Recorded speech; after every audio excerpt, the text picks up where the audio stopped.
Mandlik Bhil. M आई right? ये गलत है?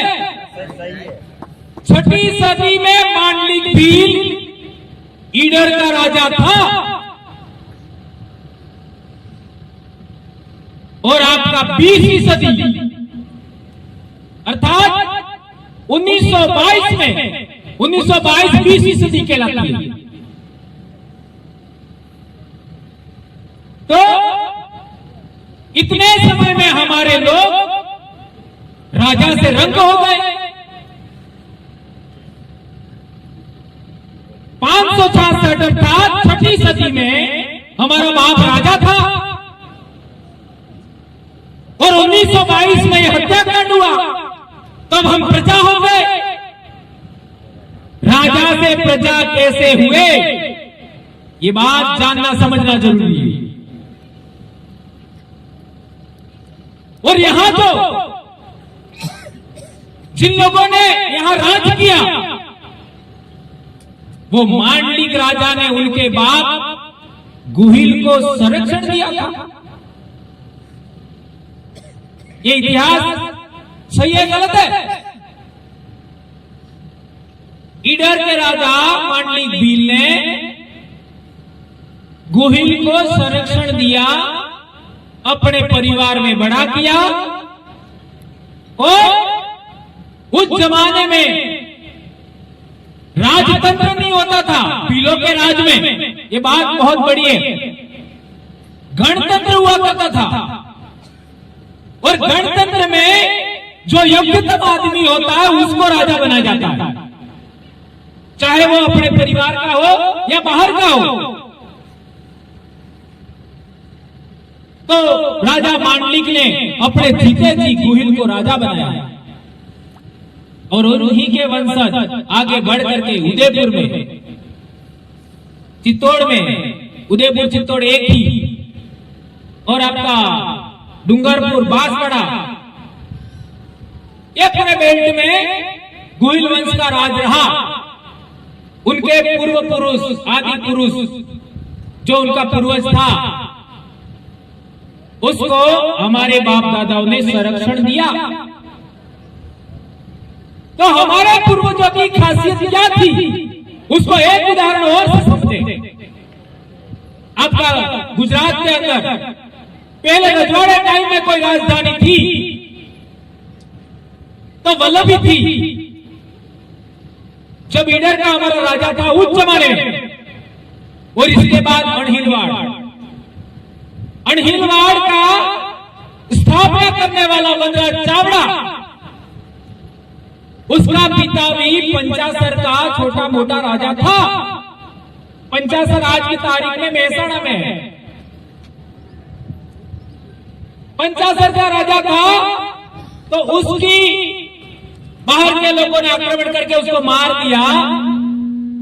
तो उसकी मां के पेट में था और उसका मामा और दोनों भीलों के बीच में जाके जंगल में रहे और भीलों ने संरक्षण दिया।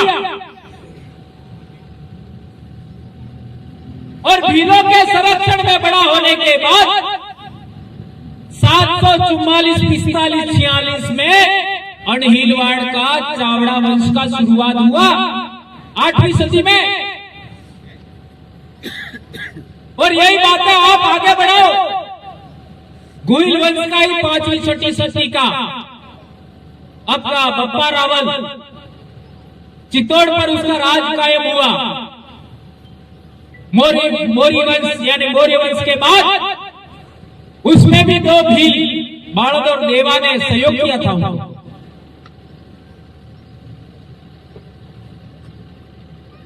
तो मेरे कहने का मतलब यह है कि 6वीं सदी से लगा करके 20वीं सदी तक हमारे बाप दादे राजा से प्रजा हो गए।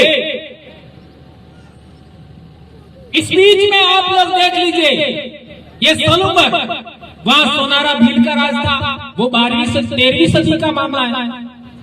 13वीं सदी का हमारा डूंगरपुर का 1282 में डूंगर भील राजा था, वो भी 13वीं सदी का मामला है।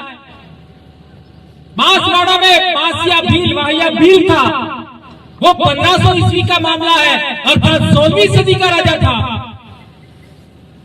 और अंतिम भील राजा आपका कुशलगढ़ का था, कुशला भील। इसके पड़ोस में सूत में हमारा भील राजा था, झालोद लीमड़ी में हमारा राजा था, झाबुआ देख लो, अलीराजपुर देख लो। आज आपका नर्मदा जिला है, राजपीपला वहां का राजा हमारा बाप हुआ करता था। इस तरीके से आप चले जाओ बॉम्बे तक, मारवाड़ से लगा करके बॉम्बे तक, ये एक जमाने में भीलराज था, एक जमाने में भील प्रदेश था। इस वजह से मैंने अभी आदिवासी एकता परिषद में कहा था कि मेरे कहने का मतलब भीलराज क्या है। जहां जहां भीलों का राज था, जिस जिस इलाके में भीलों का राज था, वो भील प्रदेश से मेरी तरफ, वो पूरा इलाका। तो हम लोग राजा से प्रजा हो गए। अब लोकतंत्र में संविधान के रहते, लोकतंत्र के रहते हम लोगों को वापस राजा बनना है। कौन कौन इस बात के लिए तैयार हो? राजा बनना चाहते हो? भूख सहन करना होगा, प्यास सहन करनी होगी, नींद सहन करना होगा, धूप सहन करनी होगी, सर्दी सहन करनी होगी। किसको पता था 2015 से पहले एक दुबला पतला मास्टर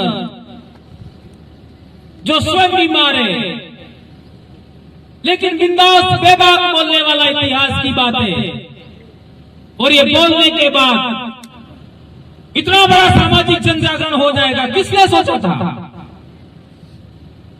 2015 से पहले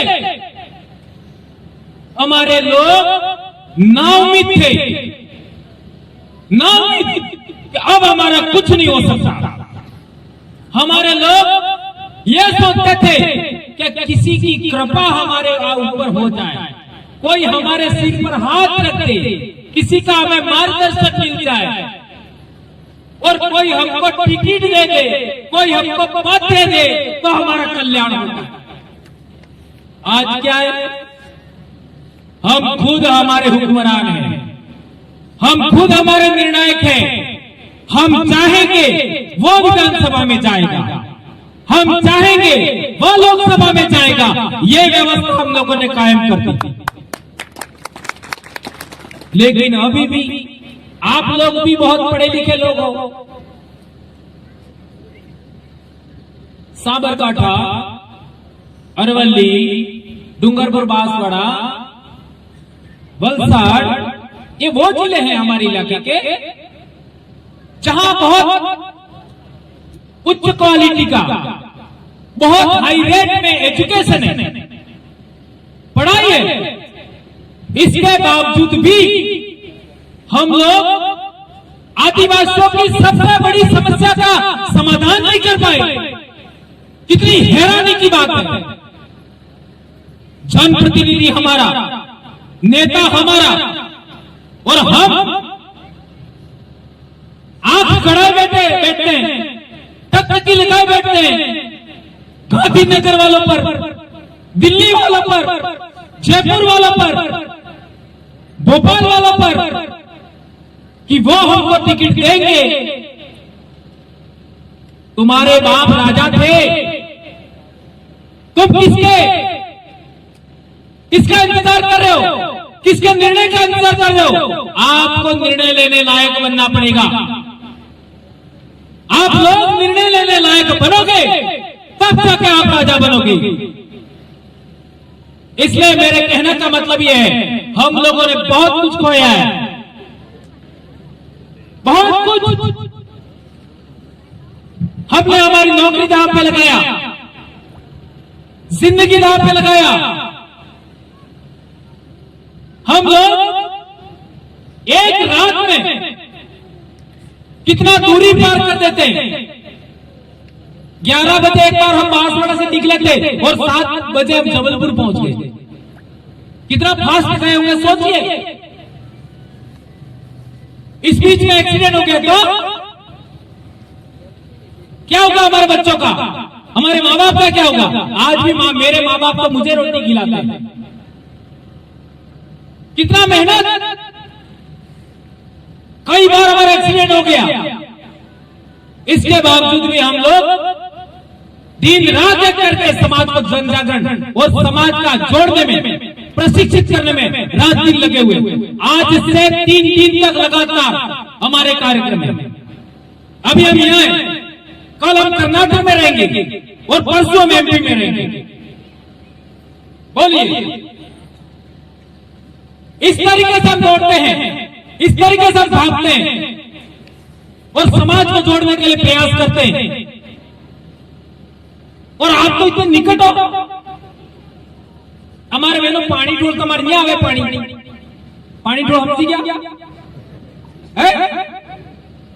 और आज तक हम लोग बस खाना खाना खाना खाना।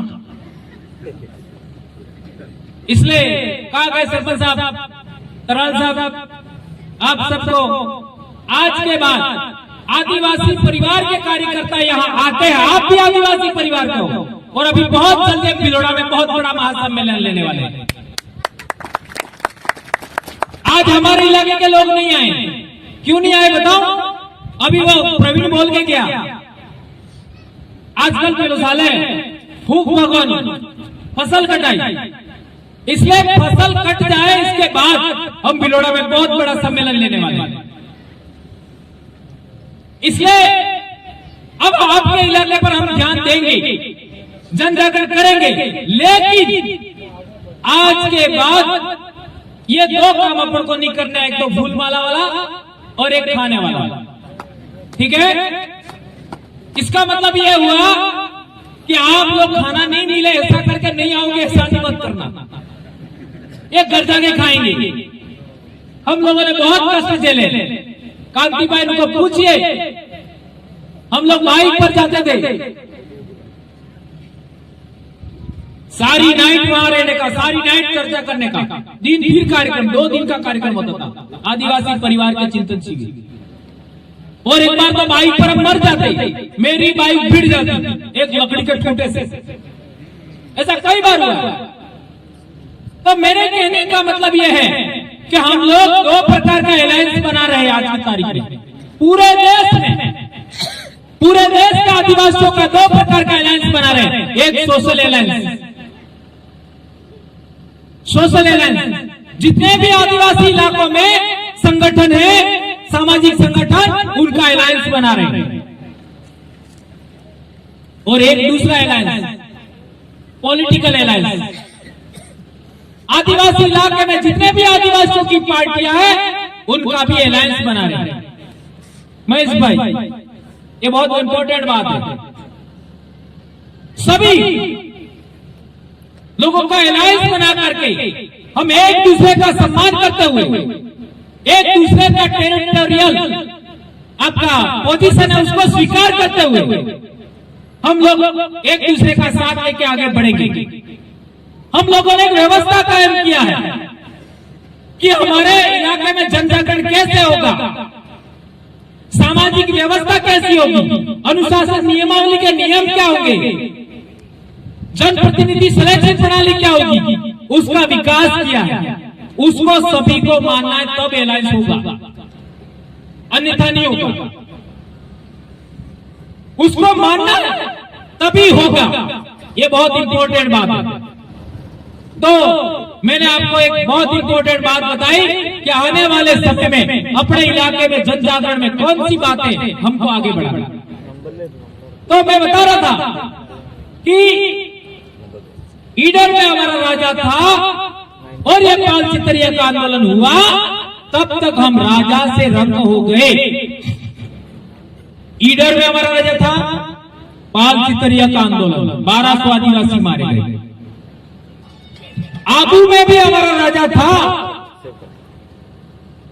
आबू सिरोही तो बाद में बनाया, सबसे पहला भीलों का राज कहीं कायम हुआ, भीलों का राजतंत्र कहीं कायम हुआ, वो आबू में हुआ था। और आबू में हमारा बाप राजा हुआ था। उस इलाके में भी आप देख लीजिए, लिलूड़ी बटली, हमारा मुकेश भाई किधर गया? ये लिलूड़ी बटली में हमारा 800 आदिवासी सेम टाइम 1922 में हमारे बाप दादे मारे गए। उसके बाद आप उदयपुर देख लो, मेवाड़ में हमारा उदा खरड़ी हमारा बाप राजा था। वहां पर भी 1881 में आंदोलन हुआ। इसके बाद दुलेर समझौता हुआ 1881 में, उसमें भी हमारे बाप दादे मारे गए। बांसवाड़ा में हमारा राजा था, मानगढ़ का आंदोलन आप जानते ही हो, 1500 आदिवासी मारे गए। देश आजाद होने से कुछ समय पहले जून 1947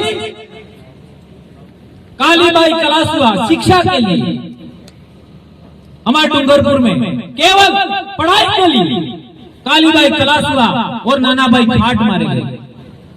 इतने आंदोलन हमारे बाप दादा ने लड़े। आखिर वो क्या चाहते थे? क्या वो लोग आज जिस तरीके से हम दूसरों के निर्णयों को मानते हैं, दूसरों की अधीनता स्वीकार करते हैं, दूसरों की कही हुई बातों को मानते हैं, क्या हमारे बाप दादे ऐसा चाहते थे?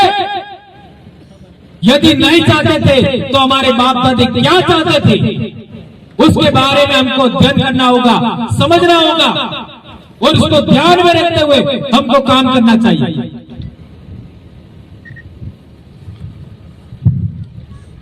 एक इंपॉर्टेंट बात,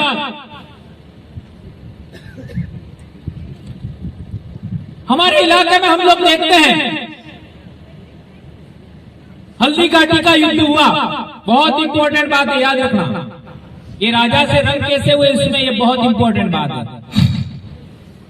हल्दी घाटी का युद्ध हुआ तो सबको पता है, देश के एक भी इंसान ऐसा नहीं है जिसको पता नहीं है। हमारे देश के सभी लोगों को पता है कि महाराणा प्रताप भीलों के पास आए और भीलों के एरिया में रहे और उनको भीलों ने ताज जिंदगी सहयोग किया, सब जानते हैं।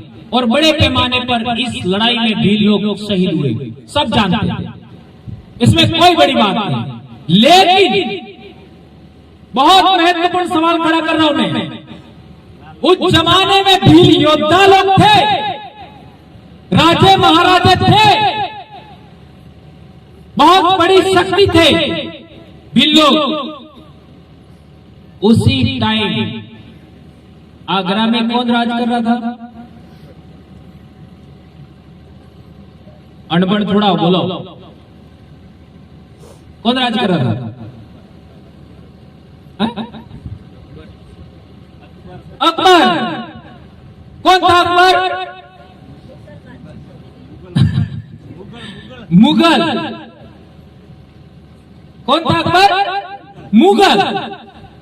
मुगल कौन थे? दो रेस का हाइब्रिड, एक तुर्क और एक मंगोल। मंगोल थे वो मुसलमान नहीं थे। मंगोलों का इतिहास पढ़िए, आपने नाम सुना होगा चंगेज खान। चंगेज खान के वंश की बेटी थी बाबर की मां, और तैमूर लंग आपने नाम सुना होगा, वो तुर्क था, उसका वंश का उसका पिता था। उनके वंशज है वो मुगल कहलाए। उनके नवरत्न थे। कितने नवरत्न थे? 9। उन नवरत्नों में से एक व्यक्ति का नाम आप लोगों ने जरूर सुना होगा, टोडरमल। और टोडरमल के दोस्त थे तुलसीदास। टोडरमल के दोस्त थे तुलसीदास। कौन से तुलसीदास? रामचरितमानस जिन्होंने लिखा। तो टोडरमल के दोस्त थे, अर्थात अकबर के जमाने में तुलसीदास जी ने रामचरितमानस लिखा। उसके अंदर एक चौपाई के अंदर भीलों को नीच कहा है, भीलों को अधम कहा है, भीलों को अंत्यज कहा है, भीलों को शूद्र कहा है। जब भी राणा प्रताप का साथ दे रहे थे, जब भी राणा प्रताप के साथ मिलकर के आजादी की लड़ाई लड़ रहे थे, तब वो कलम वाले लोग भीलों को नीच कह रहे थे, अधम कह रहे थे, अंत्यज कह रहे थे, शूद्र कह रहे थे। इसके बाद भीलों को क्रमशः आपका अब पीछे की ओर, पिछड़ेपन की ओर, पतन की ओर लगातार डिमोरलाइज करते हुए, इनमें इंफिनिटिव कॉम्प्लेक्स, हीन भावना विकसित करते हुए पीछे धकेला गया। ये इतिहास हमको जानना समझना चाहिए। उससे पहले भील कभी भी आज की तारीख में जिस तरीके से दीनहीन है, गरीब है, दबे हुए, कुचले हुए, इस तरीके के कभी नहीं, कभी भी आज मिलेगा। जाओ ढूंढ लो। हल्दी घाटी के बाद अर्थात पिछले 500 साल में हमारे बाप दादाओं को पीछे धकेला गया, हमको नीच बनाया गया, अधम जो भी आज ये संबोधन देते हैं वो सब किया गया, यानी हम लोगों को पीछे धकेला गया। ये बहुत बड़ी बात है, इसको समझना होगा। तो हम राजा से रंग कैसे बने, उसमें इन कलम वालों का बहुत बड़ा योगदान है। आप लोग ये रामचरितमानस में आप लोग पढ़िएगा, और दूसरे इलाके में तो भीलों को मीणा नहीं बनाया गया। जिस इलाके के भीलों ने राणा प्रताप का साथ दिया पूरी जिंदगी, और मैं तो यहां तक कहना चाहूंगा 1516 में नहीं, 1616 में आपका अकबर से संधि हुआ उनके बेटे का, अमर सिंह का, तब तक भीलों ने उनका साथ दिया, तब तक। और इसके बाद इन्हीं राजाओं से हमारा संघर्ष शुरू होता है। यहां एक बहुत ट्विस्ट है, बहुत इंपॉर्टेंट पॉइंट निकल के आता है कि जब यहां के राजे महाराजाओं ने विरोधियों से समझौता करने की शुरुआत की, तब आजाद कौम भीलों ने राजाओं के विरोध में भी काम किया। ये बात सिद्धांत निकल के आता है। मुगलों के मनसबदार बन गए यहाँ के राजा, मुगलों से समझौता किया, तो भीलों ने मुगलों से समझौता किया, उसको स्वीकार नहीं किया। इस वजह से यहाँ के रजवाड़ों से हमारा टक्कर शुरू हुआ। अंग्रेजों से इन्होंने समझौता किया, हमारे बाप दादा ने उसको स्वीकार नहीं किया। इस वजह से हमारे बाप दादाओं का संघर्ष हुआ, विद्रोह हुए, और इसमें अंग्रेज और रजवाड़ों का संयुक्त शक्ति का हमारे बाप दादा मुकाबला किया। इसमें पालचितरिया हुआ, उसमें आपका लिनुड़ी बटली हुआ, उसमें मानगढ़ हुआ, उसमें आपका दुलेर का आंदोलन हुआ। ये इतिहास आप बेहतर तरीके समझेंगे, ऐसी में आशा